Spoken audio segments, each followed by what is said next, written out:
আলহামদুলিল্লাহ ওয়াসসালাতু ওয়াসসালামু আলা রাসূলিল্লাহ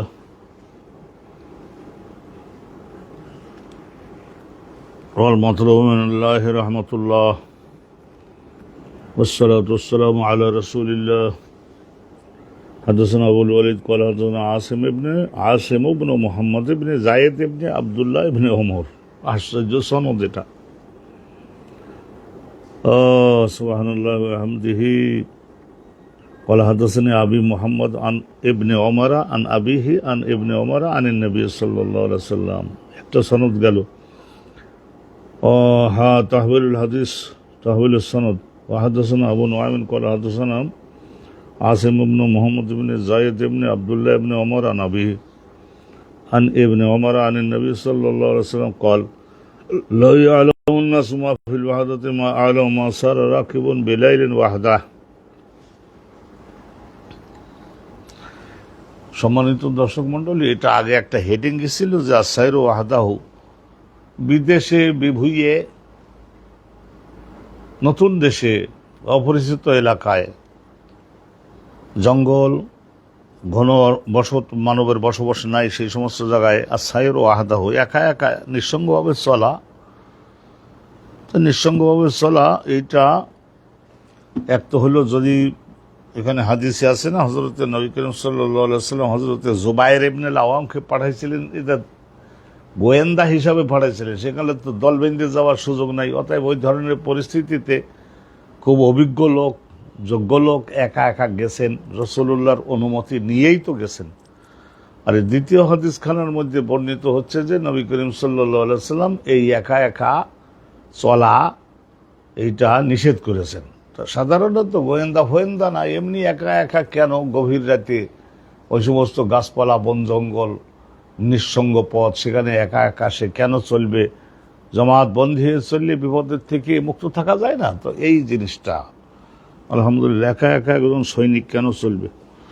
তো আগের হাদিসটা তো আমরা চলছি, আবার শুনেছি যে হযরত জুবায়ের ইবনে আওয়াম উনি একা একা গিয়েছিলেন ওই খন্দকের দক্ষিণ পাশে, ওখানকার বৃষ্টি বাদল ঝড়ের মধ্যে আবু সুফিয়ানের মিলিটারিদের অবস্থা জানবার জন্য। তো সেটা রাসূলুল্লাহর নির্দেশে গেছেন, আল্লাহর কাছে তিনি দোয়া করে দিয়েছেন, হেফাজতে ছিলেন।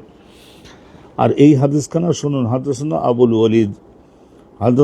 ওয়ালিদ ইমাম বুখারী হুজুরের শিক্ষক আবুল ওয়ালিদ, তার শিক্ষক। এখানে কিন্তু দেখেন তাকরারে ইজাফাত হয়েছে অসাধারণ। আসিম ইবনে মুহাম্মদ ইবনে যায়েদ ইবনে আব্দুল্লাহ ইবনে ওমর ক্বালা হাদাসানি আবি মুহাম্মদ আন ইবনে ওমর আন আবিহি আন আব্দুল্লাহ ইবনে ওমর আন নবী সাল্লাল্লাহু আলাইহি ওয়াসাল্লাম। এই একটা সনদ গেল। তো আসিম ওনার বাবার নাম মোহাম্মদ, তার বাবার নাম জায়েদ, তার বাবার নাম আব্দুল্লাহ ইবনে ওমর। আবার ক্বালা হাদাসানি আবি মুহাম্মদ, এখানে আসিম রিওয়ায়াত করতেছেন তার বাপ মোহাম্মদের থেকে। তারপরে তিনি রিওয়ায়াত করতেছেন ইবনে ওমরের থেকে। এই ইবনে ওমর মানে অন্য ইবনে ওমর। আর আবিহি তিনি রিওয়ায়াত করতেছেন তার বাপের থেকে, তিনি রিওয়ায়াত করতেছেন আব্দুল্লাহ ইবনে ওমর থেকে, আনিন নবী রাসূলুল্লাহ থেকে, আব্দুল্লাহ ইবনে ওমর রাসূলুল্লাহ থেকে। ওয়া হাদাসানা আবু নুআইমিন। তো এইটা আমাদের বালাগাতের পরিভাষায় বলা হয়, বহু সময়ে তাকরারে ইজাফাতটা মুখিল্লুন লিল ফাসাহাত নয়। তো এখানেও তাই। আর একটা সনদ দিচ্ছেন এই হাদিসটার, ওয়া হাদাসানা আবু নুআইমিন ক্বালা হাদাসানা আসিম ইবনে মুহাম্মদ ইবনে যায়েদ ইবনে আব্দুল্লাহ ইবনে ওমর আন আবিহি আন আব্দুল্লাহ ইবনে ওমর আন নবী সাল্লাল্লাহু আলাইহি ওয়াসাল্লাম। এই দ্বিতীয় সনদটা গেল। ক্বালা তিনি বলেন, আব্দুল্লাহ ইবনে ওমর বলেন, না রাসূলুল্লাহ সাল্লাল্লাহু আলাইহি ওয়াসাল্লাম বলেন, লাউ ইয়ালামুন নাসু মা ফিল ওয়াহদা, লোকজন যদি জানতে পারতো যে একা একা নিঃসঙ্গ অবস্থায় রাতের অন্ধকারে চলার মধ্যে কি মারাত্মক ধ্বংসাত্মক ক্ষতি আছে, ধ্বংসাত্মক ক্ষতি একা একা চলার মধ্যে আছে, এটা যদি আমি যা জানি, এরকম লোকজন যদি জানতো, মা আলামু, যা আমি জানি, এই লোকেরা যদি জানতো, মা সারা রাকিবুন বেলাইলেন ওয়াহদাহু, তাহলে রাতের গভীর অন্ধকারে একা একা চলতো না। তো বোঝা গেল যে নবী করিম সাল্লাল্লাহু আলাইহি ওয়াসাল্লাম ওই ধরনের গোয়েন্দার মতো সিরিয়াস পরিস্থিতি না হলে রাতের অন্ধকারে একা একা চলা নিষেধ করতেন, 2 জন 3 জন 4 জন 5 জন। তাই এটা বিশেষ করে যে সমস্ত জায়গায় যুদ্ধ বলবৎ, সেই সমস্ত জায়গায় রাতের অন্ধকারে একা একা চললে যে কোনো মুহূর্তে ঘাড়ের উপরে তলোয়ারের কোপ দিয়ে কল্লা ফেলে দিতে পারে না কাফের শত্রুরা, তারা তো আর উৎপেতে বসে থাকে। তাহলে একা একা চলা যাবে না, বিশেষ করে শত্রুর দেশের মধ্যে যেখানে এই ধরনের নিরাপত্তা প্রবলভাবে সুরক্ষিত নাই। এই হাদিসখানা থেকে আমরা কিন্তু এটা জানলাম। আর নতুন একটা বাব শুরু হলো, বাবুন আসসুরাতু ফিস সাইর, দেশে ফিরে আসবার সময় দ্রুত গতিতে চলে দেশে পৌঁছে যাওয়ার কথা। রাস্তাঘাটে এখানে ওখানে চা খাওয়া, এটা ওটা করা, এগুলি তো সমস্ত নিষিদ্ধ। আসসুরাতু ফিস সাইর, ভ্রমণটা খুব দ্রুত গতিতে সম্পন্ন করে ফিরে আসা নিজের দেশে, এইটা খুবই উচিত কর্ম। দ্রুত বাড়িতে পৌঁছে যাও। অকল আবু হুমায়দ সাহাবী ছিলেন, তো উনি বলেছেন, কলেন নবী রসুল বলছেন, ইন্নী মুতাআজ্জালুন ইলাল মদিনা, ওই তাবুকের যুদ্ধ থেকে ফেরবার সময় নিশ্চয় আমি ব্যস্ততার সঙ্গে মদিনায় পৌঁছে যাওয়ার সিদ্ধান্ত করেছি। ভমান আরাদা ইয়াতাআজ্জালা মাইয়া, আমার সঙ্গে যদি কেউ ব্যস্ততার সঙ্গে যেতে চাও তোমরা, ফালিয়াতাআজ্জাল, তা সে আমার সঙ্গে দ্রুত গতিতে আসো। ফালাম্মা আশরাফা আলাল মদিনা, রসুল্লাহ সাল্লাল্লাহু আলাইহি ওয়াসাল্লাম যখন মদিনার খুব কাছাকাছি এসে গেলেন, তখন একটা লম্বা হাদিসের অংশ, তখন বলেছিলেন না, এই যে দেখা যায় আমাদের সোনার মদিনা, তৈয়বা, তওবা, এইরকম বলেছিলেন না রসুল্লাহ সাল্লাল্লাহু আলাইহি ওয়াসাল্লাম। তাহলে এখানে নবী পাক সাল্লাল্লাহু আলাইহি ওয়াসাল্লাম তাবুকের যুদ্ধ শেষ করে পথে কোনো কাজকর্ম নাই, সে ব্যস্ততার সঙ্গে মদিনাতে পৌঁছে যাওয়ার জন্য উদ্যোগ গ্রহণ করেছিলেন। আল্লাহ রাব্বুল আলামিন আপনার জন্য লক্ষ করে শকর, আমাদের হাদিসের মর্মগুলি বুঝবার জন্য তৌফিক প্রদান করলেন। লাউলাম তোফাহেমনা, আপনি যদি আমাদের বুঝিয়ে নিতেন না দিতেন, মা ফাহেমনা, তাহলে তো আমরা তো বুঝতে পারতাম না। ফালাকার শকর লিকুল্লি নিয়ামত। তাইলে এইটা সনদের বিষয়ে আমরা খুব বেশি সময় এখন আর নিব না, আমরা মূল মতলবগুলো আলোচনা করে চলে যাচ্ছে। হাদাসানা মুহাম্মদ ইবনুল মুসান্না, ক্বালা হাদাসানা ইয়াহিয়া, তারপরে হেশাম, তারপরে হেশামের বাবা উরওয়া, ক্বালা সুইলাম উসামা বিন জায়েদ, নবী পাক সাল্লাল্লাহু আলাইহি সাল্লামের ওই উসামা বিন জায়েদ, ওনার কাছে একবার জিজ্ঞাসা করা হয়েছিল। কি জিজ্ঞাসা করা হয়েছিল সেইটা সামনে আসবে। এখানে আবার ওই সনদের মধ্যে একটা ইয়াহিয়া গেছে, যে ইয়াহিয়া কানা ইয়াহিয়া ইয়াকুলু আনা আসমাউ, ইয়াহিয়া হুজুর এই বক্তব্যটা বলতেন আর আমি শুনতাম। কে বলতেছেন এই কথাটা, কে বলছেন? ইয়াহিয়া হুজুর, এই যে মুহাম্মদ ইবনুল মুসান্না, উনি বলছেন যে ইয়াহিয়া হুজুর হাদিসটা বলতেছিলেন, আমি শুনতেছিলাম। ফাসাকাতা আননি, তারপরে 2-1টা কথা আমার নিকট থেকে ছুটে গেছিল, ফাঁকে 2-1টা কথা আমার কাছ থেকে ছুটে গেছিল ইয়াহিয়া হুজুরের আলোচনাটা। তার হযরত ইয়াহিয়া হুজুর উনি আলোচনা করতেছিলেন কোন বিষয়? আন মাসিরিন নবী ফি হজ্জাতুল ওয়াদা, নবী করিম সাল্লাল্লাহু আলাইহি ওয়াসাল্লাম যে মাসির মানে সায়ের যে করেছিলেন, ভ্রমণ যে করেছিলেন, সে ভ্রমণটা কিরম গতিশীল ছিল না স্লো ছিল? বিদায় হজের মধ্যে নবী করিম সাল্লাল্লাহু আলাইহি ওয়াসাল্লাম এর ওই আলোচনাটা, নিশ্চয় সেখানে উঠের পিঠে চলেই তো রাসূলুল্লাহ যাতায়াত করতেন। কিরামু, মধ্যম গতিতে না খুব দ্রুত গতিতে না খুব স্লো গতিতে যাতায়াত করতেন, ওই সমস্ত বিষয় হজরতে ওই যে নবী করিম সাল্লাল্লাহু আলাইহি ওয়াসাল্লামের আলোচনাটা। ওসামা বিন জায়েদ, ফাসাকাতা আন্নি আন মাসিরিন নবী, তাইলে ওসামা বিন জায়েদকে আমি বলতে শুনেছি আন মাসিরিন নবী, নবী করিম সাল্লাল্লাহু আলাইহি ওয়াসাল্লামের সায়েরটা, ভ্রমণটা কেমন ছিল বিদায় হজে। এই মিনার থেকে আরাফায় যেতে, আরাফাত থেকে মুজদালিফা, মুজদালিফা থেকে আবার মিনা, মিনার থেকে আবার মক্কা, মক্কা থেকে ফের আবার মিনা, এই সমস্ত জায়গায় ভ্রমণ করাটা সেরাম কিরম গতিতে, আবার হজ শেষ করে তারপর সেখান থেকে আবার মদিনায় ফিরে আসা, হজ্জাতুল ওয়াদা, বিদায় হজে। ফাকালা, তখন ওসামা বিন জায়েদ বলেন যে কানা ইয়াসিরু আল অনক, নবী করিম সাল্লাল্লাহু আলাইহি ওয়াসাল্লাম অনকের গতিতে চলতেন। অনক শব্দের শাব্দিক অর্থ হইল আসাইরুস সাহাল, সহজভাবে চলতেন, খুব বেশি ব্যস্ততা নাই, খুব বেশি উঠকে পিটানো নাই, দ্রুত যাও এরকম নাই, স্বাভাবিক গতিতে। তাইলে আনাক অল্প স্বাভাবিক গতি। ওয়াজাদা ফাজওয়াতান, তারপরে নবী করিম সাল্লাল্লাহু আলাইহি সাল্লাম যখন একটা সমতল ভূমি পাতেন, নাস্সা শব্দের অর্থ হলো একটু এখানে অল্প একটু পায়ের সাহায্যে ওই উটটাকে একটু সিগন্যাল দিলে সে একটু দ্রুত চলতো। তাইলে নাস্সা মানে দ্রুত গতিতে চলা, আর আনক মানে স্বাভাবিক গতিতে চলা। তাইলে এটা যখন একটু উঁচু নিচু হয় স্বাভাবিক গতিতে চলেন, আর সমতল যখন পান একটু দ্রুত গতিতে চলেন। অন্যাসু ফৌকাল আনক, তাইলে আনক অর্থ স্বাভাবিক গতিতে চলা, তার চাইতে আর একটু উপরের গতি যদি হয় তাহলে সেটাকে বলা হয় নাস। তা এখানে যে এই হাদিসখানা জেহাদের মধ্যে আনলেন কেন? জেহাদের মধ্যে এজন্য আনলেন যে জেহাদের বেলায়ও যে আইন, ওই হজের বেলায়ও সেই একই আইন। হজে যাবার সময় যদি সমতল ভূমি পাওয়া যায় একটু গতি বাড়াই নিতে হবে, যদি উঁচু নিচু থাকে তাহলে স্বাভাবিক গতিতে চললে বাহনের কষ্ট না হয়, নিজের কষ্ট না হয়। এই হাদিসখানা আমরা শুনলাম, তাইলে বোঝা গেল সয়রের মধ্যে ব্যস্ততার সঙ্গে মাঝে মধ্যে চলতে হয়। সমতল ভূমি যদি পাওয়া যায় নিজের জন্য, বাহনের জন্য খুব আরামদায়ক, তাহলে ঠিক আছে, গতি একটু বাড়ানো যায়। হাদাসানা সাঈদ ইবনে আবি মরিয়ম ক্বালা আখবারানা আম্বাআনা সাঈদ ইবনে আবি মরিয়ম ক্বালা আম্বাআনা মুহাম্মদ ইবনে জাফর ক্বালা আখবারানি জায়েদ ইবনে আসলাম আন আবিহি।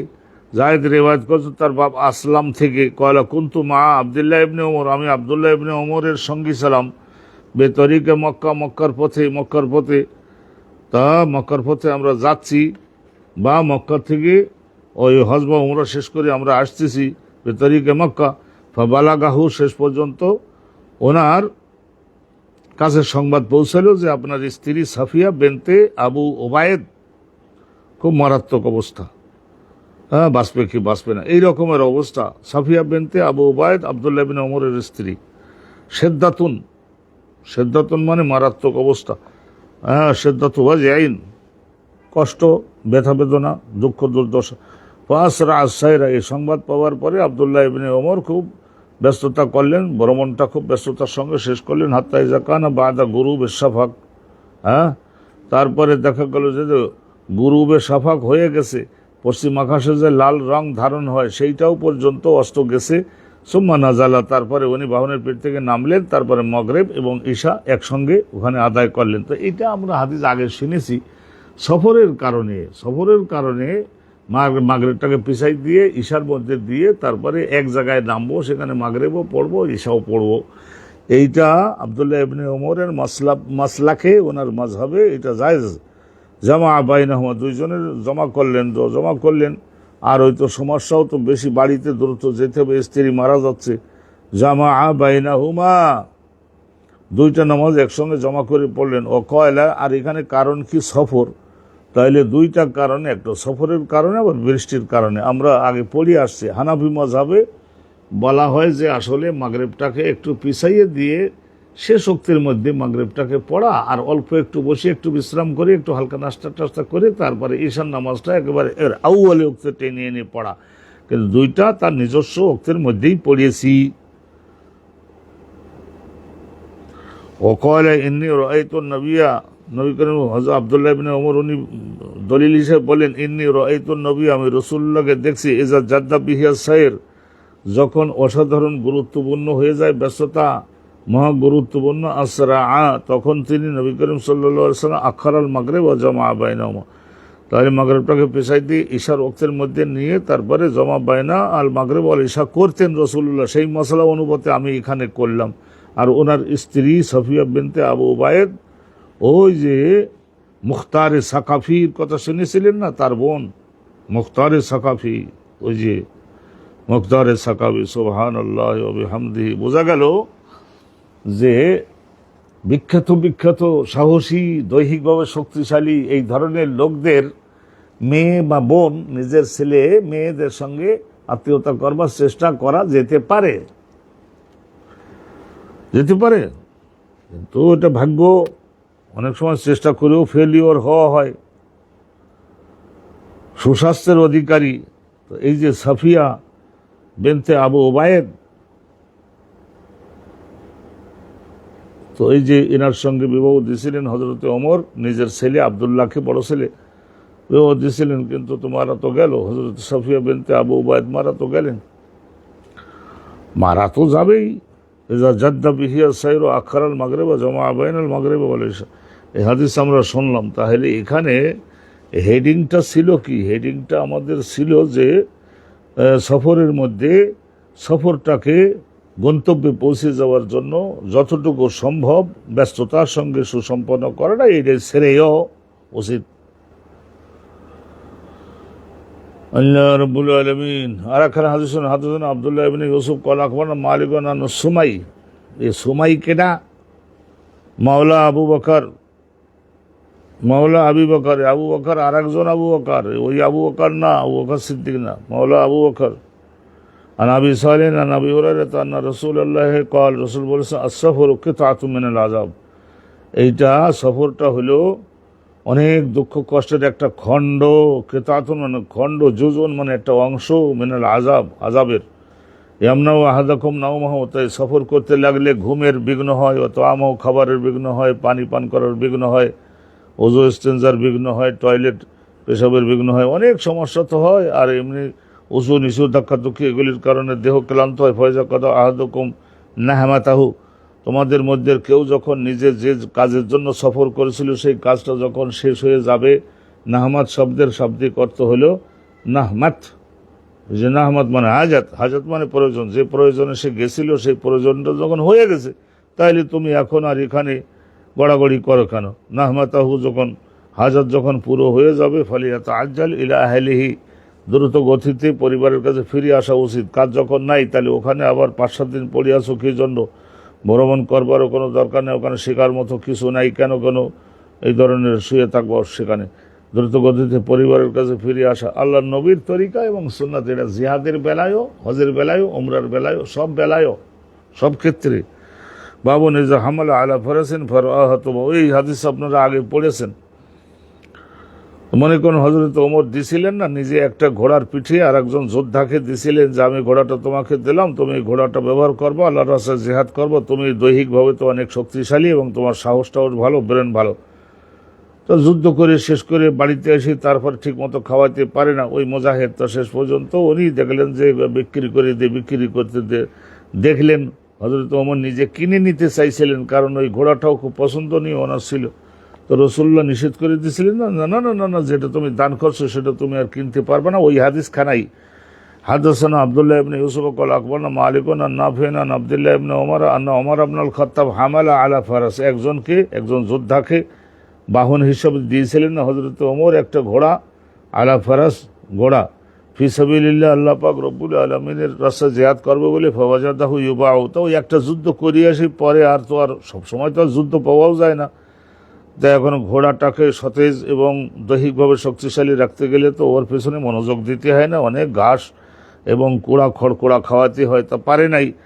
তা দুর্বল হয়ে যাচ্ছিল বলে ওই লোকটা বিক্রি করে দিল, বলে বিক্রি করে দিয়ে আমারই তো এখন মাল, কিছু টাকা কামাই করে নি। ফাওয়াজাদাহু ইউবাউ, বিক্রি করা অবস্থায় দেখলেন বিক্রি করতে বাজারে উঠেছে। ফারাদা ইয়াবতাহু, নিজে কিনবেন বলে হযরত ওমর নিজে কিনে নেবেন, আবার ভালো করে খাওয়াবেন, মোটা তাজা বানাবেন, নিজের মালিকানায় থাকবে। হযরত ওমর খলিফাতুল মুসলিমিন হয়েছিলেন না, অনেক বেশি ঘোড়া পাইলেই কিনতেন উনি। 50-60 হাজারের মতো ঘোড়া ছিল। এবং ছিল কি জন্য? আরে জেহাদ করতে তো হয়, জেহাদ করতে হয়। বর্তমানের একটা শক্তিশালী দেশ, তাদের ট্যাঙ্কের পরিমাণ কত? ওই ট্যাঙ্ক যেগুলি দেখেন না, গাড়ির মতো চলতেও পারে, চতুর্বারে লোহার আবরণ দেওয়া থাকে, এই ধরনের 4 ইঞ্চি পুরো লোহার বেড়া দেওয়া থাকে, ভেতরে বসে থাকে 10 জন যোদ্ধা। ওরা কাছের মাধ্যমে দূরে কোন কোন জায়গায় শত্রুরা তা দেখে দেখে মারতে পারে, আর দূরের থেকে বোমা ফেললেও সেই ট্যাঙ্কগুলিকে ধ্বংস করা কঠিন হয় না, এই যে ট্যাঙ্ক। তাহলে হাজার হাজার বলে অমুক দেশের কাছে 10,000 ট্যাঙ্ক আছে, 500 যুদ্ধ বিমান আছে, তাহলে এগুলো তো সমস্ত রাষ্ট্রের সুরক্ষার জন্য সমস্ত শত্রুদের মোকাবেলা করবার অস্ত্রপাতির আয়োজন রাখতে হয় না? তো ওই হিসাবে 50-60 হাজার ঘোড়া। ফারাদাই আবতাহু, হযরত ওমর ওইটা কেনবার জন্য ইচ্ছে। ফাসালা রাসূলুল্লাহর কাছে গেলেন, জিজ্ঞাসা করলেন। ফাকাল আল্লাহ তাবতাহু, রাসূলুল্লাহ বললেন না, এটা যেহেতু তুমি তারে দান করছো, ওইটাই বিশেষ করিয়া তুমি কিনতে পারবে না। ওয়ালা তাউদ ফি সাদাকাতিকা, তোমার সদকা পুনরায় আবার মালিকানায় আনবার জন্য। লা তাউদ, তুমি আদা ইয়াউদ মানে দ্বিতীয়বার আবার যাওয়া, যেতে পারবো না আর। উনি বলেন দরকার নেই, তাইলে অন্যটা কিনবো, এটা আর কিনলাম না। বলে হ্যাঁ তাই। হাদাসানা ইসমাইল ক্বালা হাদাসানা মালিকুন আন যায়েদ ইবনে আসলাম আন আবিহি, যায়েদ ইবনে আসলাম ওনার বাপের থেকে মানে আসলামের থেকে রেওয়ায়েত করে, ক্বালা সামাইতু উমর ইবনুল খাত্তাব ইয়াকুল হামালতু আলা ফারাস, ওই হাদিস ওইটাই, হামালতু আলা ফারাস, একজন যোদ্ধাকে আমি একবার বাহন দিয়েছিলাম, একটি ঘোড়া, আল্লাহর রাস্তায় যুদ্ধ করতে যাবে। তাহলে ফাবতাআহু, তো ওই লোকটা ওটা বিক্রি করবার জন্য বাজারে উঠাইছে, বিক্রি করবার জন্য বাজারে উঠাইছে। হযরত ওমর ওইটা কেনবার জন্য চেষ্টা করলেন, কেনার একেবারে কাছে গেছিলেন, শেষের দিকে আবার ওই কথা মনে হওয়াতে জায়েজ হবে কিনা, আমারই তো দান করা জিনিস, রাসূলুল্লাহর কাছে গেলেন। আদা আহু, হ্যাঁ তাইলে ওই যারে দিছিলেন হযরত ওমর, সে প্রায় ওই ঘোড়াটাকে প্রায় মেরে ফেলেছে, নষ্ট করে ফেলেছে, ভালো মতো খাওয়াই নাই, ঘাস কুড়া দেয় নাই, গোসল করাই নাই, যত্ন করেনি, প্রায় নষ্ট করে ফেলেছে। আল্লাযী কানা ইনদাহু, যার কাছে ছিল সেই লোকটা। ফাআরাতু আন আশতারিয়াহু ওয়া যানানতু আন্নাহু বাইউহু বিরুখসিন, ওইগুলো করলে অনেক সস্তা দামে বিক্রি করে দিবে, কারণ পাইছে তো ফ্রি, আবার তো দুর্বলও হয়েছে, অনেক সস্তা দামে দেবে। আবার ওই ঘোড়াকে ভালো মতো খাওয়াই, গোসল টোসল করাইয়ে তুষ ভসি খাওয়াতে পারলে, হ্যাঁ পাতলা পায়খানা যদি বন্ধ করান যায়, কিছুদিনের মধ্যে আবার শরীর গোস্ত দাঁড়িয়ে যেতে পারে, এইসব নিয়েতে ভালো নিয়েতে হযরত ওমর তো উনি ঘোড়া কিনতেন, হাজার হাজার কিনতেন, কারণ যুদ্ধ শুরু হয়ে গেলে তখন যোদ্ধাদেরকে ঘোড়া দিতে হবে। ফাসআলতু নবিয়া, এখন ফকির আলী করলে আর এই সমস্ত করলে তাহলে তো আর বিশাল একটা ইসলামের একটা বড় সাম্রাজ্য, শক্তিশালী রাষ্ট্র তো আর হবে না। তা সেই জন্য এগুলি যারা একটা বাদশাহী ব্রেন, তাদের পরিকল্পনা এক রকমের হয়ে থাকে। ফাসআলতু নবিয়া, নবীর কাছে জিজ্ঞাসা করলাম। ফাকালা সাল্লাল্লাহু আলাইহি ওয়াসাল্লাম, রাসূল বলেছিলেন লা তাশতারহু, তুমি নিজে কিনতে পারবে না। ওয়া ইন বিদিরহামিন, এক দিরহামেও যদি দেয় না তবুও না। ফা ইন্নাল আয়দা ফি হিবাতিহি, তোমার দান তো ছিল এই ঘোড়াটা, হেবা, ওয়াহাবা ইয়াহিব থেকে হেবা, ওয়াও ফেলে দিয়ে শেষে তা বাড়ায়, তাইলে নিজের হেবাটা যে ব্যক্তি আবার পুনরায় আবার যে কোনো কৌশল অল্প দাম দিয়ে কেনবার জন্য চেষ্টা করে, কাল কালবি ইয়াউদু ফি কাইহি, তাইলে যেমন একটা কুকুর ইয়াউদু ফি কাইহি, বমি করে বের করে দিল কিছু খাবার, সেইটা আবার সে খাওয়ার চেষ্টা করছে, তাই ওইটাও যেরকম ঘৃণার, এটাও ওরকম ঘৃণার। হযরত ওমর সিসি বলে তাড়াতাড়ি করে সরিয়ে আসলেন, বলে না না দরকার নাই। রাসূলুল্লাহ বলেছে এক দিনার এক দিরহামেও যদি দেয় তবুও নেওয়া না। বাবুল জেহাদ বিইজনিল আবওয়াইন, এই হাদিসও আমরা পড়েছি আগে। জেহাদ করতে গেলেও বাপ মা জীবিত থাকলে তাদের দুজনের অনুমোদন এবং এজাজত নিয়েই যেতে হবে। হাদাসানা আদম ক্বালা হাদাসানা শুআবা ক্বালা হাদাসানা হাবিব ইবনে আবি সাবিত ক্বালা সামি'তু আবুল আব্বাস আশ-শায়র, আবুল আব্বাস শায়ের ছিলেন, ইনি বড় কবি ছিলেন আবুল আব্বাস। ওয়া কানা লা ইউত্তাহামু ফি হাদিসিহি, আর ওই যে আবুল আব্বাস আশ-শায়র, উনি লা ইউত্তাহামু ফি হাদিসিহি, উনি হাদিস বর্ণনা করলে কেউ বলতো না যে উনি মিথ্যা বলেছেন বা ইয়ে করেছেন সে করেছেন। ওনার নাম ছিল সায়েব। হ্যাঁ, তাইলে শায়ের ছিলেন তো উনি, কথাবার্তা ওই শায়ের যারা, তারা অনেক সময় কথাবার্তার মধ্যে একটু বাড়তি টাড়তি বলে, তা হাদিস বলবার সময় সেই অভ্যাসটা ঢুকে পড়লো কিনা, এই জন্য একটা কথা ওঠে। তো কবিরা লেখে না অনেক সময়, স্ত্রীর বেলায় লেখে, হ্যাঁ আমার সঙ্গে আত্মীয়তা করো তোলে আকাশের 1000 চন্দ্র ছিঁড়ে এনে তোমার গলার হার বানাই দেবে, এরম বলে তাকে কবিরা অনেক সময় লাগাম ছাড়া কথাবার্তা বলে। তো এখন ওই কবিদের তো অভ্যাস হয়ে যায় লাগাম ছাড়া কথা বলবার, আবুল আব্বাস আতাহিয়া। তো এখন তো ওই রকমের অভ্যাস আবার হাদিস বর্ণনার ক্ষেত্রে করে বসলো কিনা, সেই জন্যই এই কথাটা বলা হচ্ছে। ওখান আলাই উত্তাহামু ফি হাদিসি, বলে কবিতা লেখবার সময় হয়তো একটু মিলতাল দেওয়ার জন্য এক শব্দের জায়গায় আরেকটা শব্দ বসাই ফেলতে হয়, কিন্তু হাদিস বর্ণনা করবার সময়ে এই তোহম্মত মানে অপবাদ ওনার বিরুদ্ধে কেউ দিতে পারে নাই। তো আবুল আব্বাস বলছেন, সামি'তু আব্দুল্লাহ ইবনে ওমরকে আমি শুনেছি, ইয়াকুলু, তাবিঈ ছিলেন ওই কবি, ইয়াকুলু জা রাজুলুন ইলান নবী, একজন রাসূলুল্লাহর কাছে আসছিলেন, ফাস্তাযানাহু ফিল জিহাদ, জিহাদ যাবে বলে অনুমতি চাইল। রসুল্লাহ তাকে জিজ্ঞাসা করেছিলেন, হাইয়ুন ওয়ালিদাকা, তোমার বাপ মা দুইজন কি জীবিত, না ওনারা দুইজন ফৌত হয়েছেন, আল্লাহর কাছে গেছেন? কয়লা নাম, ধনী বলেন না হুজুর দুইজন জীবিত আছেন এবং বুড়ো। তো রসুল্লাহ তখন বললেন, ফি হিমা ফা জাহেদ, তাহলে এখন তোমার আর এই সমস্ত জেহাদে যাওয়ার দরকার নাই, আমাদের যা লোক দরকার তা হয়ে গেছে, এখন বাপ মার খেদমত করে জেহাদটা বাড়িতে থেকেই করো। তাহলে বোঝা গেল এটা জেহাদেরই আইন, জেহাদেরই আইন আমরা পড়তেছি, কিন্তু জেহাদ বাপ মা বুড়ো বুড়ি থাকলে তাদের দুজনের পারমিশনের ব্যাপার, তাদের দুজনের দেখবার মতো, গোসল করার মতো, খাওয়া তৈরি করে দেওয়ার মতো কোনো লোক নাই। আল্লাহর হাওয়ালায় থুয়ে গেলাম, এই কথা বললে তো আসি দেখো যে মরে লাশ হয়ে পড়ে আছে। এই জন্যই তো ওই ওয়াইস করণী আসতে পারে নাই, তার বুড়ি মা আজ জীবিত আছে, কালকের মরবে, এইরমের অবস্থা। তো ওর মার দেখবার মতো, দায়িত্ব নেওয়ার মতো কেউ ছিল না, আর অত ঘন লোকজনও ছিল না এই গ্রামের মধ্যে।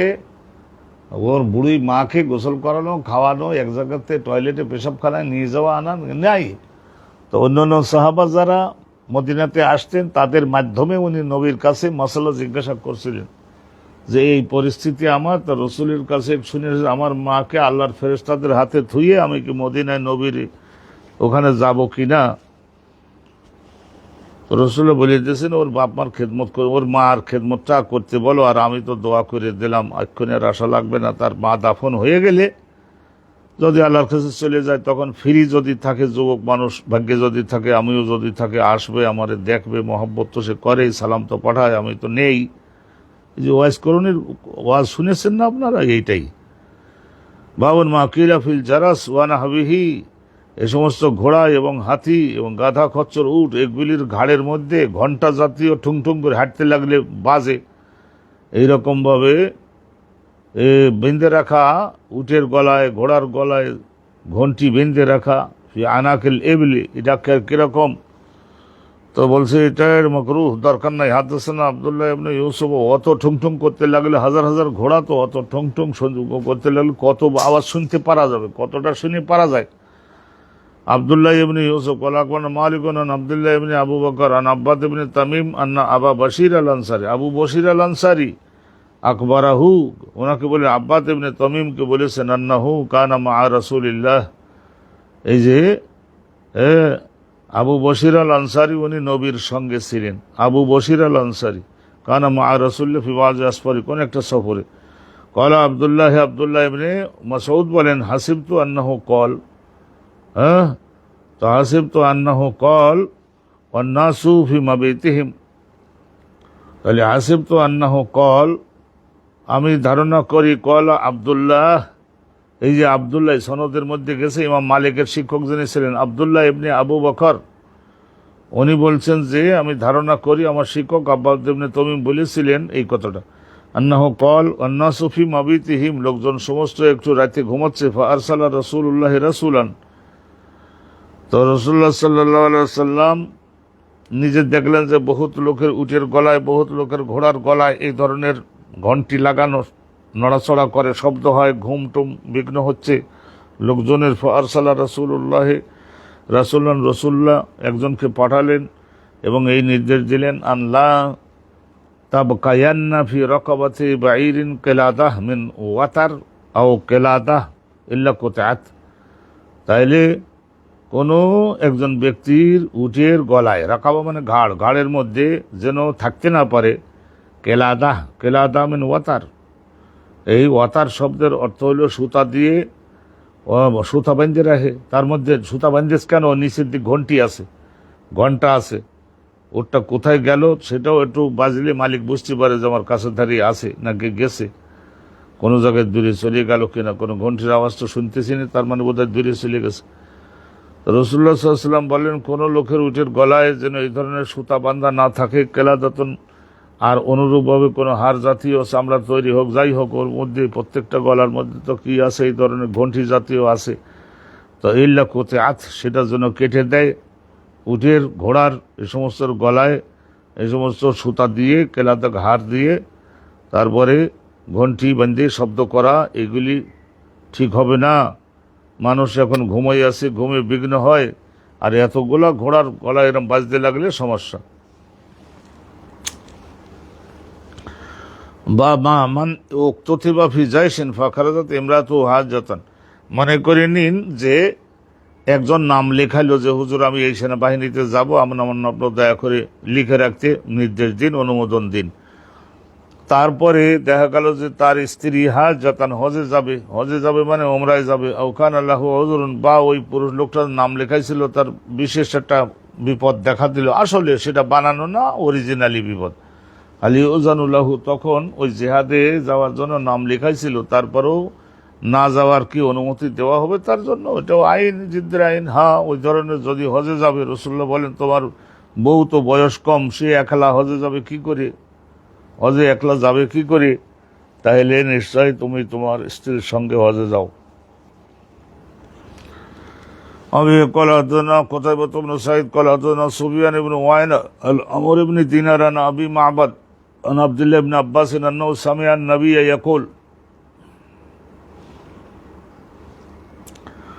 নিশ্চয় রসুল্লাহকে উনি শুনেছেন, আব্দুল্লাহ ইবনে আব্বাস রসুল্লাহকে বলতে শুনেছেন, রসুল বলেছেন লা ইয়াখলু রাজুলুন বিইমরাতিন, কোনো একজন পুরুষ, এক ঘরের মধ্যে একজন মেয়ে লোক রয়েছে, তার সেই জায়গায় একজন পুরুষ, সেই মহিলা একা, তার সঙ্গে বসে বসে কথাবার্তা বলবে না। আর ওই এক কামরার মধ্যে অপরিচিত একজন মহিলার সঙ্গে দরজা বন্ধ করে ঘুমানোর তো কোনো প্রশ্নই ওঠে না, থাকতে পারবে না। 12 জন 12 রকমের খেয়াল করবে, ধারণা করবে, দরকার কি বাবা, সেখান থেকে সরে পড়ো। ওলা তুসাফিরান্না ইমরাতুন ইল্লা ওয়া মাআহা মাহরাম, আর কোনো মেয়ে লোক এই ধরনের মুদ্দাতে সফর মনে করে নিন, এই একজন মহিলা পর্দা সহ তার বাচ্চা স্কুলে আসে, মাদ্রাসায় আসে, একটু আনতে গেল, রিক্সা আসলো, এটা তো কাছে ধারে, 1-2 কিলোমিটারের মধ্যে কাছে ধারে আছে, নিরাপত্তা আছে, মহিলাও বয়স্কা, যেতে পারবে। কিন্তু একজন মহিলা যাবে 50-60 মাইল, 100 মাইল, 2-3 দিন রাত থাকতে হবে, পথে যেতেও 3 রাত, আসতেও 3 রাত, তাহলে এই ধরনের পরিস্থিতি হলে মাহারাম মানে যার সঙ্গে তার বিবাহ চিরস্থায়ীভাবে, নিজের মারপেটের ভাই, নিজের মারপেটের মামু মানে কি, ওই নিজের মা আর ওই মামু, ওরা তো এক মারপেটের হয়েছে, সেই হিসেবে মারপেটের বললাম। তাইলে মাহারাম নিজের ছেলে, নিজের মেয়ে, না মেয়ে তো হইলে তো সেও তো মেয়ে লোক, মাহারাম থাকতে ওর সঙ্গে। ফাকামা রাজুলুন, নিজের ভাই, নিজের বাপ, নিজের ভাই মাহারাম। ফাকামা রাজুলুন, একজন ব্যক্তি, রসুল্লাহ যখন এই কথাটা বললেন তখন একজন লোক দাঁড়াইলো। ফাকালা ইয়া রাসূলুল্লাহ উক্তুতিবতু ফি গাজওয়া কাজা, আমি অমুক যুদ্ধে যাব বলে নাম লেখাইছি হুজুর, ফি কাজা ওয়া কাজা, এই যুদ্ধে। খারাজাত ইমরাতি হাজাতান, তারপরে আমার স্ত্রী হজে যাবে, এই পরিস্থিতিতে আমি এখন কি করব? আমার স্ত্রীকে কি একলা বলবো যে হজে যাও, হজ করে আসো, আল্লাহ দেখে শুনে রাখবেন, তোমার দোয়া করে দিলাম, এরকম বলা যায়? কয়লা রসুল্লাহ বললেন যে তাহলে তোমার হজের তালিকায় নাম লেখাই দরকার হবে না, এজহাব ফাহজজ মা ইমরাতিকা, রসুল্লাহ বললেন যে তোমার তাইলে আর ওই জিহাদে যেতে হবে না, তুমিও হজে যাও, হ্যাঁ তুমি তোমার স্ত্রীর সঙ্গে নিয়ে হজে যাও। তার মানে রসুল্লাহ তো ওই 10ম হিজরিতে হজ করছিলেন, নিশ্চয় ওই হজের সময়ের মাসলা এটা না, বানাইয়ে বলছে একটা কোশ্চেন যে হজে যাওয়ার জন্য নাম লেখাইছি না, জেহাদে যাওয়ার জন্য নাম লেখাইছি, স্ত্রী বলতেছে এবার সে হজে যাবে, এই পরিস্থিতিতে ইয়া রাসূলুল্লাহ স্ত্রীকে একা হজে যাওয়ার জন্য অনুমতি কি দেওয়া যাবে? এটা মাসালা জিজ্ঞাসা করছে। রসুল্লাহ বললেন যে না, একা যেতে দেওয়া যাবে না, মেয়ে লোক আত্মরক্ষা করতে পারবে না, আল্লাহ যদি দুর্বল বুড়ি হয়ে থাকে তাহলে তো বহু বিপদ, কে ওজুর পানি এনে দেবে ওই ভিড়ভাট্টার মধ্য থেকে, কে তার খাওয়া জোগাড় করে দিবে? আলহামদুলিল্লাহ রাব্বিল আলামিন। বাবুন আল জাসুস ওয়া তাজাসসুসু ওয়া তাবাহুসু, জাসুস মানে গোয়েন্দা হওয়া, তাজাসসুস শত্রুদের গুপ্ত কোনো বিষয় অবগত হওয়ার জন্য। একা তো সেখানে তো একা যেতে, সেখানে দল পাকাই যাওয়ার তো কোনো সুযোগ নাই। তাবাহুস হবে তো অনুসন্ধান করা, গুপ্ত একটা জিনিস। ও কওলিল্লাহি, আল্লাহ রাব্বুল আলামিন কোরআন শরীফে এক জায়গায় বলেছেন লা তাত্তাখিযু আদুবি ওয়া আদুবাকুম আউলিয়া, তোমরা আমার শত্রুকে, তোমাদের শত্রুকে হ্যাঁ, আউলিয়া মানে নিজেদের একেবারে কলিজার বন্ধু হিসাবে গ্রহণ করো না, কারণ আমি আল্লাহ নিষেধ করলাম, তোমরা তো বোঝো না। পরবর্তীতে যখন তোমাদের শেষ করে দেবে, আগুন লাগাই ঘর বাড়ি জ্বালাবে, তখন না বুঝতে পারবা।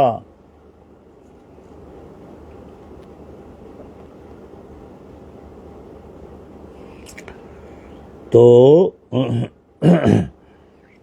এখানে এই আয়াতখানা যে উল্লেখ করলেন, এই উল্লেখ করবার একটা কারণ আছে। কারণটা সামনের হাদিসটা শুনলেই আপনারা বুঝতে পারবেন যে কি কারণে ইমাম বুখারী হুজুর এই আয়াতটাকে এখানে উল্লেখ করলেন। আল্লাহর মেহেরবানি আমরা যাচ্ছি, বোঝা অসুবিধা হচ্ছে না আশা করি। খোদা তাআলা সাহায্য করুন, আমাদের সাহায্য করেছেন, আরো করুন। হাদাসনা আলী ইবনে আব্দুল্লাহ আল মাদিনী ক্বাল হাদাসনা সুফিয়ান ইবনে ওয়াইনা ক্বাল আমর ইবনে দিনার সমায়তুহু মিনহু মাররাতাইনি সমায়তু হাযাল হাদিস মিনহু। তো এই যে সুফিয়ান ইবনে ওয়াইনা বলছেন, এই সামনের হাদিসখানা আমি আমর ইবনে দিনারের জবানি থেকে আমর ইবনে দিনারের জবানি থেকে দুইবার শুনছি আমি, একবার না দুবার। আখবারানি হাসান ইবনে মুহাম্মদ আখবারানি হাসান ইবনে মুহাম্মদের কাছে হাসান ইবনে মুহাম্মদ আমাকে বলেছেন। কাকে বলছেন? ওই আমর ইবনে দিনারের কাছে বলেছেন। আখবারানি ওবায়দুল্লাহ ইবনে আবি রাফিঈ ক্বালা সামি'তু আলিয়ান ইয়াকুল বা'সানি রাসূলুল্লাহ। ওই যে রাসূলুল্লাহ মক্কা অভিযান করবেন, তো ওই ঘটনাটা ফাঁস করে দিয়েছিল না, চিঠি লিখে হাতিব নামক একজন সাহাবী ভুল করে। ইয়াকুলু, হযরত আলী বলেন, বা'সানি রাসূলুল্লাহ আমাকে পাঠালেন। এই ধরনের ক্ষেত্রে হযরতে আলী ঘোড়া চালাতে তো পারতে হয়। চিন্তা করেন, ঘন্টায় 60 মাইল, মিনিটে 1 মাইল। বা'সানি রাসূলুল্লাহ আমাকে পাঠালেন, আমাকে আর জুবাইর ইবনে আওয়াম আর মেগদাদ ইবনে আসওয়াদ, ইনি হলেন মদিনার আনসারী। মেগদাদ, হযরত আলী ইনাদের সঙ্গে অসাধারণভাবে ঘোড়া চালাতে পারতেন। আর এক বর্ণনায় আছে যে আর একজন ছিল, তো 4 জন। অকলা রাসূলুল্লাহ বলে দিয়েছিলেন, ইনতালিকু, তোমরা সকলে 4 জন চলে যাও, অশ্বরোহী হাত্তা তাতু রওদাতা খাখ নামক ওখানে খেজুরের বাগান আছে, ওই জায়গায় পৌঁছাও আগে গিয়ে। ফাইন্না বিহা যাইনা, ওই জায়গায় গেলে জিবরাইল আমাকে বলেছেন যে সেই জায়গায় একজন মুসাফেরা মহিলাকে পাবা, তার সঙ্গে অনুসন্ধান করলে তার দেহের মধ্যে একটা চিঠি আছে, ওই চিঠিটা তার কাছ থেকে ছিনাইয়ে নেবা আর ওকে ধরে মদিনায় আনবা, যাতে মক্কায় না যেতে পারে। চিঠিটা তার কাছ থেকে কেড়ে নেবা আর তাকে আটকাইয়ে মদিনাতে আনবা, সে যাতে না যেতে পারে। মদিনাতে মক্কায় গেলে তাইলে সে তো কমপক্ষে জবানি ভাবেও বলে দিতে পারে সংবাদটা। ফানতালাক নাম,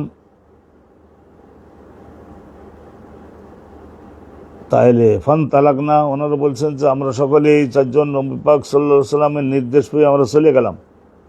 তাআদি বেনা খাইল না, তাআদি মানে খুব লম্বা লম্বা ধাপ ফেলে তারপর আমাদের ঘোড়াগুলি আমাদের বহন করে নিয়ে চলে যেতে লাগলো। ওরে সুবহানাল্লাহ, একটা ধাপ যে দিতেছে। আরবীয় অশ্ব আর চালক 4 জনের নাম তো শুনলেনি, 3 জনের নাম শুনছেন, কিন্তু অন্য হাদিসে আছে আর একজনের নাম। হাত্তা ইনতাহিনা, শেষ পর্যন্ত আমরা ওই রওদা বাগান, খেজুর বাগানের ওই এলাকায় অন্য গাছপালাও আছে, ওখানে পৌঁছলাম। ফাইজান নাহনু বিযাইনা, নবী বলেছেন, আর কোনো কথা আছে? একটু তাকাইয়েই দেখি যে হ্যাঁ, একজন মেয়ে লোক ভ্রমণ করে যাচ্ছে, উটের পিঠে মক্কার দিকে যাচ্ছে। ফাকুলনা, ওরে আটকাই বললাম যে তোমার কাছে চিঠি আছে, হাতে বেঁধেছে, ওই চিঠি নিয়ে তুমি মক্কায় দিয়ে আসবা, মুসলমান জাতির বিরাট ক্ষতি হবে, চিঠি বাইর করো। আখরিজি, বাইর করো চিঠি। ফাকালাত, তো এখন অপরাধ তো করে ফেলেছে, ভয়তে পড়িয়ে, মা মাইয়া মিন কিতাব, আমার কাছে কোনো চিঠি টিঠি নাই। ফাকুলনা, আমরা বললাম যে এই মেয়ে লোক, চিঠি বাইর করবি, লা তুখরিজান্নাল কিতাব, চিঠি বাইর করবি, নাকি আমরা তোরে ল্যাংটা করে তুলকাইয়ান্না আসিয়াব, এইটা কাপড় খুলে ল্যাংটা করে তারপরে তোমার কাছে চিঠি কোন জায়গায় আছে নবী বলেছেন, কোনো এদিক ওদিক হওয়ার কোনো সম্ভাবনা নাই। লাতুল কায়ান্না আসিয়াব, নাকি তুমি নিজে কাপড় চোপড় খুলিয়ে তারপরে বডি চেক করবার সুযোগ দিবা। বা আখরাজাত মিন একাসেহা, তারপরে সেই মেয়ে লোক দেখলো যে না, রক্ষা তো নাই, উপায় তো নাই, বাঁচাবার লোকজন নাই, আর এরা যে ধরনের বাংলা বলেছে, মানে ওই যে কাপড় খুলে তারপরে, তাহলে এখন চিঠি বাইর করলো নিজের চুলের খোভার মধ্য থেকে বাইর করলো, ফাতাই না বিহি, আমরা ওই চিঠি সহ রসুল্লার কাছে আনলাম আর মেয়ে লোকেরও আনলাম। ফাইজান ফিহি মিন হাতেব ইবনে আবি বালতাআত, ওই চিঠির মধ্যে লেখা আছে, চামড়ার উপরে লেখা। হাতেব, হাতেব শব্দের অর্থ রাতের অন্ধকারে যে বনে জঙ্গলিকে শুকনো কাঠ খুঁজে আনে স্ত্রীর রান্দার জ্বালানি বানিয়ে দেওয়ার জন্য। হাতেব নাম ছিল আমের। আমের ইবনে আবি বালতাআতা চিঠি প্রেরণ করছে ইলা উনাসিম মিনাল মুশরিকিন, মুশরিকদের মধ্য থেকে নেতৃবৃন্দের প্রতি। কি সুন্দর ভাষা দেয়, মিনাহালে মক্কা, তা মক্কার ইয়খবেরহুম, খবর দিচ্ছিল ওই চিঠির মাধ্যমে মক্কা নেতৃবৃন্দকে বেবাদে আমরে রাসূলুল্লাহ, রসুল্লাহর একটা গোপন পরিকল্পনা, যেটা মক্কা অভিযান করবেন। আর আপনারা মক্কা অভিযান করবেন, সর্দি হয়েছে না যে নো আর প্যাক্ট, প্যাক্ট মানে যে চুক্তি, এই চুক্তিটা আমরা যে করছি, এই চুক্তিটার মধ্যে মূল কথা হলো যে আগামী 10 বছর সময়ের মধ্যে মক্কার কাফেররা মোহাম্মদুর রসুল্লাহর গভর্নমেন্টের বা মুসলমানদের বিরুদ্ধে কোনো যুদ্ধকারী বাহিনী পাঠাবে না, আর মুসলমানরাও মক্কার কাফেরদের বিরুদ্ধে কোনো আক্রমণ করবে না, যুদ্ধকারী বাহিনী পাঠাবে না। No war pact, peace pact, যেটা শান্তি চুক্তি, যুদ্ধ নয় চুক্তি। এক একজন এক এক হেডিংয়ে দিয়েছেন, বুঝছিল না? তো এটা তো আপনারা শুনেছেন। তারপরেই কেন আবার এইরকমভাবে রসুল্লাহ সেনাবাহিনী রেডি করতে লাগলেন 8ম হিজরিতে? সলে হুদাইবিয়া তো হলো 6ষ্ঠ হিজরিতে, 6 গেল, 7, 8, এই যে 8, মাত্র 1-2 বছরের মাথায় কি ঘটনা ঘটল। আসলে ওই চিঠির মধ্যে লেখা ছিল যে যে কোনো মক্কার আরবের যে কোনো কবিলা, কবিলা মানে ট্রাইব, গোত্র, স্বাধীন কাফেরদের সঙ্গে যুক্ত হতে পারে, মদিনার মুসলমানদের সঙ্গে যুক্ত হতে পারে। এই কথা বলবার কারণে খুজাআ বলে একটা গোত্র ছিল, এই মক্কার ধরেন আপনার 10 মাইলের মধ্যেই তাদের বসবাস, মক্কার চারণভূমিতে তাদের পশু চরিয়ে বেড়ায়, অথচ তারা ঘোষণা দিল যে আমরা নাহানু হুলাফা ও মুহাম্মদ, আমরা মুহাম্মাদের সঙ্গে কূটনৈতিক সম্পর্কে আবদ্ধ হইলাম। এটা বোঝাবার জন্য বলি, যেমন নাকি মনে করে নিন আমেরিকার পাশের একটা দেশ না, ওই যে ইয়ে ছিল, আমেরিকার পাশের একটা দেশ কূটনৈতিক সম্পর্ক করেছে রাশিয়ার সঙ্গে, তো আমেরিকার জন্য এটা ক্রোধের কারণ হবে না? ওই রকমভাবে খুজাআ গোত্রের লোকেরা যখন মুহাম্মদুর রাসূলুল্লাহর সঙ্গে কূটনৈতিক সম্পর্ক করলো, তখন মক্কার কাফেররা বলল যে তোমাদের দেখে ছাড়তে হবে, সুযোগ খোঁজো। তো বনু বকর তারা বলল যে আমরা কুরাইশদের সঙ্গে আছি। তো বনু বকরকে মক্কার কাফেররা তারা অস্ত্র দিছিল, ড্রেসপাতি, মিলিটারি ড্রেসপাতি দিছিল। বলেছিল কি যে তারা ভালো করে প্রস্তুতি নিয়ে আর এই খুজাআ গোত্রের কাফের গোলাকে জবাই কর। 400-500 লোকের ঘুমের অবস্থায় হেরেমের সীমানার মধ্যে তাদের পাইছে, তাদের জবাই করছে। রসুলুল্লাহর সঙ্গে কূটনৈতিক সম্পর্ক করবার কারণে তাদের উপরে আক্রমণ হলো। তারা যদি বলতো মক্কার কুরাইশদের সঙ্গে আছি, তাইলে কিন্তু আক্রমণ আর করে না। তো রসুল্লাহ দেখলেন, ও তাহলে আমি যদি আমার মৈত্রী জোট ভুক্ত এদের আমি যদি ব্যবস্থা না নিতে পারি, তাদের নিরাপত্তা যদি আমি না দিতে পারি, তাইলে পৃথিবীর কোনো অন্য দেশ আমাদের উপরে আস্থা রাখতে পারবে না।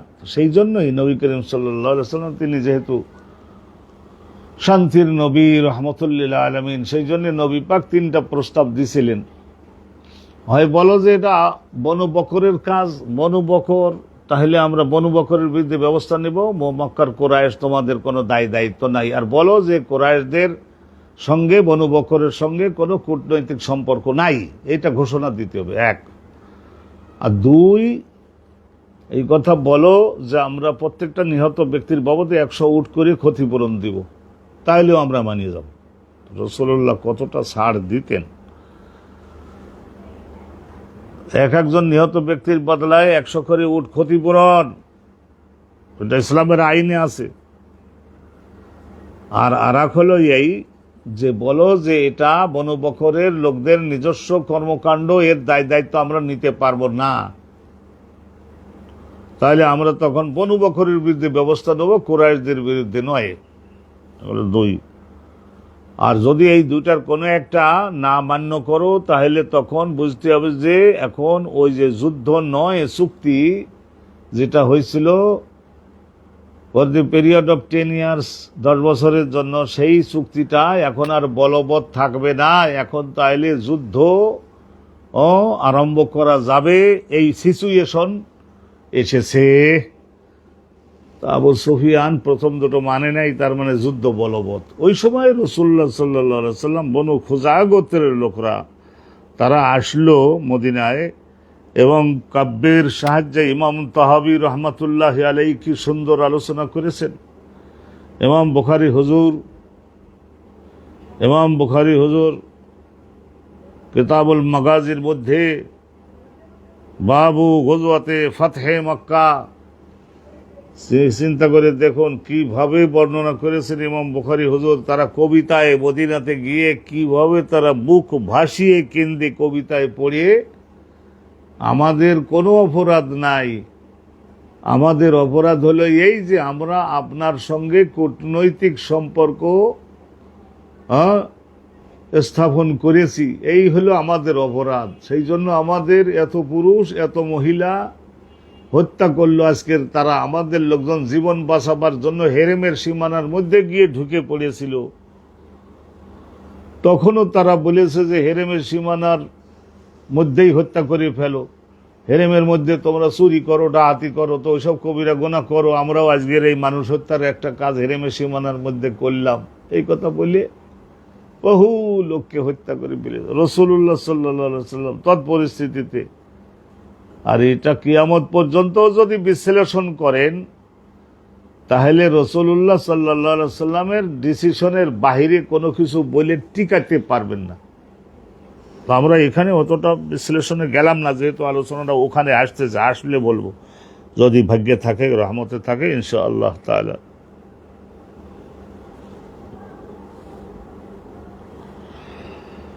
আয় আল্লাহ। ওই চিঠির বক্তব্য কি ছিল? ফয়জান ফিহি মিন হাতিব ইবনে আবি বালতাআতা, রাসূলুল্লাহ তো মক্কা অভিযান করবেন, সেটা হাতিব ইবনে আবি বালতাআতার আত্মীয় স্বজন, বউ বাচ্চা কাচ্চা সব রয়েছে তো মক্কায়, সেই জন্য চিঠিটা দিয়েছিল যাতে করে মক্কার লোকেরা হাতিবের প্রতি একটু দয়াশীল হয় আর তার ছেলে মেয়েগুলিকে জবাই না করে। এলা উনাসির মিনাল মুশরিকিন মিন আহলে মক্কা ইখবিরুহুম বিওয়াজি আমরে রাসূলিল্লাহ, রাসূলুল্লাহ সাল্লাল্লাহু আলাইহি ওয়াসাল্লাম যে মক্কা অভিযান করবেন, সেটা হাতে বদরের যুদ্ধে যোগদান, বদরি সাহাবী ছিলেন, তো সেই জন্য রাসূলুল্লাহ অনুষ্ঠানের মধ্যে সন্দেহ করতেন না, সব আলোচনায় শুনতে দিতেন। রাসূলুল্লাহ তখন বলতেন, জিজ্ঞাসা তো করতে হবে। রাসূলুল্লাহ বলেন, ওহে হাতেব, আমার প্রাণের হাতেব, মা হাজা, এটা কি করলি, কি করে কারণে করলে এই চিঠি পাঠাইলা? কলা ইয়া রাসূলুল্লাহ। তখন আশপাশের থেকে দাঁত কঠোর মটর করতেছে না অন্য সাহাবারা, অপরাধ যা হয়েছে তা অন্য কেউ হলে মৃত্যুদণ্ড। ইয়া রাসূল, রাষ্ট্রের বিরুদ্ধে ষড়যন্ত্র। ইয়া রাসূলুল্লাহ লা তাজাল, হুজুর ব্যস্ততা করি কোনো সিদ্ধান্ত দিবেন না। ইয়া রাসূলুল্লাহ, আমার বিরুদ্ধে ইন্নী কুনতু ইমরাআন মুলসাকান, হুজুর আমি কোনো মক্কার নিজস্ব অধিবাসী নই, আমার বাপদাদাদের ভিটে ওখানে না, আমি বিদেশ থেকে আসছিলাম হুজুর, আমি সংযুক্ত হয়েছিলাম বিদেশ থেকে এসে কোরাইশ সম্প্রদায়ের লোকদের সঙ্গে মিলেমিশে ছিলাম। আলাম আকুন মিন আনফুসে, আমি তাদের নিজস্ব কোনো লোক না, আমার বাপ, আমার দাদা, দাদার বাপ, তারা কেউ এই মক্কার লোক না। ওখানা মান মাআকা মিনাল মুহাজিরিন লাহুম কারাবাতুন বিমক্কা, আপনার সঙ্গে যে সমস্ত মুহাজির ভাইগণ আছেন তাদের প্রত্যেকেরই আত্মীয় স্বজন রয়েছে মক্কায়। ইয়াহমুনা বিহা, ওই আত্মীয় স্বজন তারা সকলে আপনার মুহাজির সাহাবাগণের আত্মীয় স্বজন, যদি কেউ ছেলে মেয়ে থেকে থাকে তাহলে তাদের দেখে শুনে রাখে, তাদের আত্মীয়রা। আহলিহিম ও আমওয়ালাহুম, তাদের সন্তানাদিকে দেখে শুনে রাখে, তাদের মালগুলা দেখে শুনে রাখে। আল্লাহু আকবার। ফাহাবাবতু, আমি মনের মধ্যে এই একটা জিনিস ধারণা জাগলো, পছন্দ করলাম আমি, যে ইজফাতানি জালিকা মিনান নসব, মক্কার কাফেরদের সঙ্গে যখন আমার নসবের কোনো সম্পর্ক নাই, এটা যখন আমার ফাতা মানে ফৌত নাই, ফিহিম আনাত্তাখিজা ইনদাহুম ইয়াদান, তাহলে আমি তাদের একটা উপকার করে দেই। ইয়াদান মানে হাত, মানে উপকার। আমি তাদের একটা উপকার করে দিই, তাহলে সেই উপকারটা মনে রেখে তারা আমার ছেলে মেয়ে স্ত্রী পরিজনগুলি, বংশ হুজুর ছেলে মেয়েগুলি 8-10টা ছেলে মেয়ে 2-3টা বউ, ইয়াহমুনা বিহা কারাবাতি, তাহলে আমার আত্মীয় স্বজনগণকে তারা একটু রক্ষণাবেক্ষণ করবে, হত্যা করবে না। আমা ফাআলতু কুফরান, হুজুর ইসলামকে আপনাকে অস্বীকার করে অবিশ্বাস করি করছি তা না। ওয়ালা ইরতিদাদান, হুজুর ইসলাম করে আমি কাফের হয়ে যাইনি। ওয়ালা রেদান বিল কুফর, কুফুরির প্রতি আমি আনন্দিত না, মূর্তি পূজার প্রতি আনন্দিত না বাদাল ইসলাম। ফাকাল রাসূলুল্লাহ, রাসূলুল্লাহ সাল্লাল্লাহু আলাইহি ওয়াসাল্লাম, তিনি তো রোহানি শক্তির সূর্যের চাইতে প্রবল প্রতাপ। রাসূলুল্লাহ বললেন যে, হে মুসলমানগণ, তোমরা ক্রোধ সংবরণ করো, হাতে সত্য কথা বলেছে, এই ছেলে মেয়ের মায়ায় পড়ে করছে। কলা ওমর, হজরতে ওমর তো একটু অ্যাডমিনিস্ট্রেশন সাইডের থেকে কঠিন করতে হয়। ইয়া রাসূলুল্লাহ, ওমর বললেন, ইয়া রাসূলুল্লাহ দানি, হুজুর আপনি আমাকে বাধা দিবেন না, অনুমোদন দিন। আদরিব উনুকা হাযাল মুনাফিক, এই মুনাফিকের দেহের উপর থেকে কোপ দিয়ে ঘাড়টা আলাদা করে দিই, মাথাটা কল্লাটা আলাদা করে দিই। আরে আল্লাহ, হযরত ওমর এরকম তো কঠিন লোক ছিলেন তো। কলা ইন্নাহু কাদ শাহিদা বদরান, তো রাসূলুল্লাহ বললেন যে বদরের যুদ্ধে 313 জনের একজন হইল সে। ওমা ইউদরিকা, তুমি কি করে জানো, আমি কি করে জানি, তুমি কি করে জানো? লাআল্লাল্লাহ ইয়াকুনা কাদ ইত্তালাআত, নিশ্চয় আল্লাহ পাক রব্বুল আলামিন, নিশ্চয় আল্লাহ রব্বুল আলামিন জানতেন, কাদ ইত্তালা, আল্লাহ জানতেন, আলা আহলে বদর, এই বদরের যুদ্ধে যোগদানকারীদের সম্পর্কে ভবিষ্যতে তারা 2-1 এই ধরনের না বুঝে বড় বড় ভুল করে ফেলবে, এগুলো সমস্ত আল্লাহর জানা। এই জন্যই তো আল্লাহ বলেছিলেন, ইআমালু মা শি'তুম, এখন ভবিষ্যতে তোমরা যা ইচ্ছা তাই করো, যা ইচ্ছা তাই করো। তার মানে এই ধরনের যদি কোনো একটা গুনাহ তোমাদের দ্বারা হয়ে যায়, এই আজকে যে লড়াইটা করলে এইটা বিবেচনা করে আমি সেগুলিও ক্ষমা করে দিব। কদ গাফারতু লাকা, আমি তোমাদের ক্ষমা করে দিলাম। ফাকাল সুফিয়ান ইবনে ওয়াইনা, এই সনদের মধ্যে সুফিয়ান ইবনে ওয়াইনা একজন ছিলেন, ওই যে আলী ইবনে আব্দুল্লাহর উস্তাদ সুফিয়ান ইবনে ওয়াইনা। সুফিয়ান ইবনে ওয়াইনা, সুফিয়ান ইবনে ওয়াইনা, ছোট ছোট চোখ থাকলে তার ওয়াইনা বলে। ফাকাল সুফিয়ান ইবনে ওয়াইনা, ওয়া আইয়ু ইসনাদিন হাযা, তাইলে ওয়া আইয়ু ইসনাদিন হাযা, উনি বলছেন, আরে কত বড় মজবুত সনদ এইটা। ওই যে বদরের যুদ্ধে যারা যোগদান করেছে তাদের সম্পর্কে আল্লাহর এই কথাটা, ইআমালু মা শি'তুম কাদ গাফারতু লাকুম, এটা আল্লাহর পক্ষ থেকে কত বড় সার্টিফিকেট বদরের যুদ্ধকারী লোকদের জন্য। আলহামদুলিল্লাহ, আমরা অগ্রসর হয়ে যাচ্ছি। আল্লাহর মেহেরবানিতে আজকেরও আমরা 2 সাফা খোদা পাকের দয়ায় পার করে ফেলতে পারবো। মনোযোগটা দেন।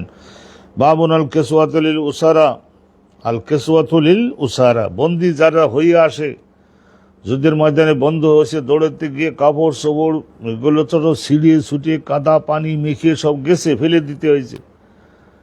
তাইলে তাদেরকে মুসলমানগণের কাছে থাকলে তাদের খাওয়ার সময় খাদ্য দিতে হবে, তাদের পরিধানের কাপড়ও দিতে হবে, এবং একটা আন্তর্জাতিক আইন আছে না, বর্তমান জমানায় একটা বন্দীদের সঙ্গে আচরণ বিধি একটা আইন আছে। নবী জমানায় যেগুলো করছেন সেইগুলির উপরে আর কিয়ামত হয়ে গেলেও কি এরা কিছু করতে পারবে, তার সাথে বেশি ভালো। শোনেন, বন্দীদের সঙ্গে আচরণ বিধি, বস্ত্র দিতে হবে তাদের। মারাত্মক ঠান্ডা মদিনাতে পড়েছে, বন্দি 72 জন আসলো না, থরথর করে কাঁপতে, থরথর করে কাঁপতেছে। আমি তো এখান থেকে ধরে নেন 40 বছর আগে, তখন আমি কিরকম যুবক ছিলাম, সেই সময় মদিনাতে মনে করলাম যে আর মসজিদ নববীতে যাব, সো স্ট্রং ফিজিক্যালি ইয়ং, তাহলে যাই পারবান বোধহয়। এই গেঞ্জি আর বাংলাদেশের পাতলা এই যে ছল্লি বল্লি জামা গায়ে দিয়ে যাচ্ছি। ও আল্লাহ, দেখি যে 12টা বাজবার কাছাকাছি তাড়াতাড়ি করে মসজিদ নববীর মধ্যে ঢুকে যেয়ে তা যে সমস্ত খুঁটির গোড়ার থেকে গরম ছাড়ে ওরা মাঝে মাঝে, ওই জায়গায় যেয়ে তো বসতে হলো। এমন মারাত্মক গরম মদিনাতে, এই ঠান্ডা পড়ে, আর গরম যখন পড়ে তখন তো জন্মের গরম পড়েই, ওই দেশে গরম আর ঠান্ডা। ভালো করে ধরেন, একটা মজার হাদিস এইটা, এই হাদিসটা যদি না শুনেছেন তাহলে আর কি বা শুনলেন আপনি। আল কিসওয়াতু লিল উসারা, এটা আমার ওয়াজের মধ্যে হাদিস। হাদাসানা আব্দুল্লাহ ইবনে মুহাম্মদ কল হাদাসানা সুফিয়ান ইবনে ওয়াইনা, তারপরে আমর ইবনে দিনার, তার জাবের ইবনে আব্দুল্লাহ। কি সুন্দর সনদ, যায় এবারে ঝকঝকা। কয়লা লাম্মা খান ইয়ামু বদর, বদর যুদ্ধ যখন সংগঠিত হয়ে গেল, অতিয়াবে ওসারা 72 জনকে বন্দি করা হলো। বন্দি করা যেত সবগুলাকে, মানে কাফের তো ছিল 1000, তার 1000-এর মধ্যে মনে করেন নিহত হয়েছে 72 জন, তো 72 জন বা 75 জন ধরেন, তো 75 জন বাদ দিলে থাকে কত আর এই 1000 ফেরেশতা, একজন ফেরেশতার একটা কাফেরকে যদি ধরি আনি হাতে দড়ি বাঁধে, ঠেঙে দড়ি বাঁধে না দিতে পারে মুসলমানের হাতে, তো সে ফেরেশতার আমরা কোনো ভ্যালু দেব? তাইলে বোঝা গেল যে দাবড় দেশে ভাইগে যা, ভেঙে যা। বন্দি করতে চাই নাই, বন্দি করলে গরিব গুরাবা মানুষ, বন্দি করতে চাইলে সবগুলার এই বন্দি করতে পারা যেত। একজন ফেরেশতার সামনে একজন কাফের, ফেরেশতা তো 1000, তাহলে একজন কাফেরকে ধরে হাত পা বেঁধে মুসলমানের কাছে সফর্দ করতে পারে না, তাহলে বন্দি করা উদ্দেশ্য না। কারণ ওদের বন্দি করলে লাভের মধ্যে এই হবে যে মক্কায় গেলে, গরিব মানুষ তো, আবু জেহেলের চাপে আইছে, কিন্তু মক্কায় গেলে না খেয়ে থাকতে হবে, আর এখানে থাকলে না মুসলমানদের কাছে তো বন্দীদেরকে ভালো খাওয়ায়, আর মুক্ত করে নিয়ে যাওয়ার জন্য কোনো লোক আল্লাহর রহমতে আসবে না। কারণ কি, আত্মীয় স্বজনের কাছে পয়সা করি নাই, তাহলে মুসলমানদের সমস্যা হবে না। সেই জন্য বন্দি করা হলো 72, আর দাবড়াইয়ে দেওয়া হলো ধরেন 850। তো বন্দিগুলকে মদিনায় আনা হলো। উতিয়া বিল আব্বাস, নবীর চাচা আব্বাস আব্দুল মোতালেব এর ছেলে আব্বাস, নবীর 2 বছরের বড় ছিলেন। চাচা দাদার রক্তে দাদি 2। ওলাম এখন আলাই সাউন, আব্বাস বিরাট বডি, কাপড় নাই, ঠান্ডায় থরথর করতেছে। রসুল্লাহ সবাই কাপড় দিতে পারলেন, আব্বাসের গায়ে কোনো জামা ফিট হয় না, দেহে ঢোকে না, সব জামা তো ছোট ছোট। ফানাজারান নবী ও রসুল্লাহ আব্বাসের চাচারে দেওয়ার জন্য একটা জামা খুঁজলেন, লাহু কামিসান ফাওয়াজাদু কামিসা আব্দুল্লাহ ইবনে উবাই। ওই যে মদিনার সবচাইতে বড় মুনাফিক ছিল না আব্দুল্লাহ ইবনে উবাই, মুনাফিক, সে ওরকম ফিজিক্যালি ওরকম বড় ছিল, খুবই রাজা বাদশাহ হওয়ার মতো। তা তার জামাটা আর বেশি না, ও আল্লাহ, 5%-এর মধ্যে শেষ করে দিও। কামিসা আব্দুল্লাহ ইবনে উবাই, আব্দুল্লাহ ইবনে উমাইয়ের জামাটা ফিট হয়, তো রাসূলুল্লাহ সাল্লাল্লাহু আলাইহি ওয়াসাল্লাম ইউকদারু আলাইহি, তার মানে ওই আব্বাসের সঙ্গে ফিট হয় এই আব্দুল্লাহ বিন উবাই মুনাফিকের জামাটা। রাসূলুল্লাহ সাল্লাল্লাহু আলাইহি ওয়াসাল্লাম চাচার জন্য দাবি করলেন যে আব্দুল্লাহ বিন উবাই মহোদয়, আপনি আপনার জামাটা একটু আমার চাচার জন্য দেন। ফাকাসাহুয়ান নবী, ওই জামাটা চাইয়ে এনে আব্বাসকে দিলেন, পরেন, সুন্দর পরে, এবার বিরাট পুরু জামা, খুব আরামে ঘুমাই থাকলো। ফলে জালিকা নাজা আন নবী, এই যে দেখছেন এটার রাসূলুল্লাহ তো ঋণ হলেন, বলে যে আপনি চাইতেছেন আর আমি না দিয়ে কি করি, আমি তো আপনার জান প্রান্তে মহব্বত করি, এইরকম 8-10 বাক্য বলে, তা বল ঠিক আছে নিয়ে যান, আমার জামা না হলে যখন আপনার চাচা আর বাঁচতেছ না তা দিলাম। ফলে জালিকা নাজা আন নবী, রাসূলুল্লাহ সাল্লাল্লাহু আলাইহি ওয়াসাল্লাম ওনা আব্দুল্লাহ বিন উবাই যখন মারা গেলেন, ওনার ছেলে এসে জামা চাইছিল না, নবী করিম আপনার দেহের সঙ্গে লেগে থাকে, আপনার গায়ের ঘাম লাগে যে জামাটাতে, 2টা জামা পরতেন, আমরা গেঞ্জি যেমন একটা জামা আর একটা, ওরা নবী পাক। তো রাসূলুল্লাহ সেই জামাটা দিয়েছিলেন, ভেতরের জামাটা আল্লাজি আলবাসাহু, ওই আলবাসাহু দাফনের আগে নবী করিম সাল্লাল্লাহু আলাইহি ওয়াসাল্লাম নিজের ওই জামাটা দিয়েছিলেন। আহা হা হা।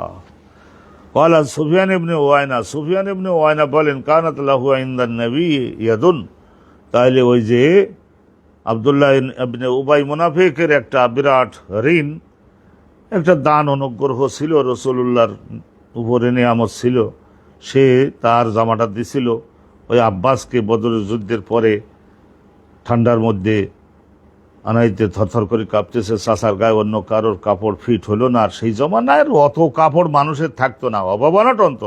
আহাব্বা ইউকাফি আহু, রাসূলুল্লাহ সাল্লাল্লাহু আলাইহি ওয়াসাল্লাম তিনি খুব পছন্দ করতেন যাতে করে ওই ঋণটারে পরিশোধ করে দেওয়ার জন্য। সুবহানাল্লাহি ওয়া বিহামদিহি সুবহানাল্লাহিল আযীম। তাহলে আমাদের এই মেশিন যন্ত্রপাতির একটু সমস্যা হচ্ছে, সেই জন্য আমরা অল্প একটুখানি 2 সাফা তালি আজকের আর পরিপূর্ণ হতে পারল না। আল্লাহ তাআলার রহমত হোক, মেহেরবানি হোক। আমাদের এই বোধ হয় আর 1020 টাকা, 20,000 টাকার মতো হলে আমরা একটু পাওয়ারফুল, একটু লাইট ফাইট আর এই সমস্ত ওই যে চার্জ দেওয়ার ইত্যাদি যন্ত্রপাতি এগুলি একটু কিনতে পারি। তো আমরা গরিবী অবস্থায় আল্লাহ তাআলার মেহেরবানিতে নিজেরা যতটুকু পারি ততটুকু করছি। তবে এইটা 1020 টাকা হইলে আমি শুনেছি বিশেষজ্ঞরা বলছেন যে এমন একটা মেশিন কেনা যাবে যাতে ওই 2 ঘন্টাও যদি আপনি লেকচার দেন তাহলে সুন্দরভাবে ওই ব্যাটারিতে চার্জ থাকবে এবং চলতে পারবে। আল্লাহ তাআলার কোনো বিশেষ বান্দা খেদমত করলে সেটাও পূরণ করা যেতে পারে। ইসলামের এই যে যেমন দেখেন আজকের এই যে কতকগুলো জিনিস এই প্রায় শিখি সাফার মতো আমরা আজকের বাধ্য হয়ে, এখন টাইম ছিল আমাদের 15 মিনিট, কিন্তু আমাদের এই ব্যাটারির শক্তিতে কোলাতেছে না। আল্লাহ তুমি রহমত দান করো। আখিরু দাওয়ানা আলহামদুলিল্লাহি রাব্বিল আলামিন। আসসালামু আলাইকুম ওয়া রাহমাতুল্লাহি ওয়া বারাকাতুহু।